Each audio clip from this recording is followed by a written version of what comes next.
लाडक्या बहिणींसाठी अत्यंत आनंदाची बातमी आहे. ई-के-वाय-सी परत सुरू करण्यात आलेली आहे. तर आपण वेबसाईटवर बघू शकतो. चला तर मग के-वाय-सी कशी करायची ते बघूया. तर इथं क्लिक करायचं आहे. त्यानंतर महिलेचा नाही का आधार क्रमांक टाकून घ्यायचा आहे आपल्याला. चला तर मी आधार क्रमांक टाकून घेतो आहे.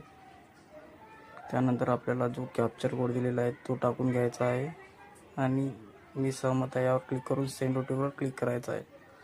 आधार कार्डला जो मोबाईल नंबर लिंक आहे त्यावर OTP येईल. तो OTP आल्याच्या नंतर आपल्याला टाकून घ्यायचा आहे. चला तर मी टाकून घेतो आहे. सबमिटवर क्लिक करायचं आहे आणि हे जे 2 प्रश्न दिलेले आहेत त्याला नाही करायचं आहे. इथं टिक मार्क करायचा आहे आणि सबमिटवर क्लिक करून घ्यायचं आहे. बस एवढीच प्रोसेस आहे आता. तर तुम्ही पण तुमची के-वाय-सी लवकरात लवकर करून नक्कीच कमेंटमध्ये सांगा मला के-वाय-सी होत आहेत की नाही होत आहे. के-वाय-सी झाली तर स्क्रीनशॉट नक्की कमेंट करा. धन्यवाद.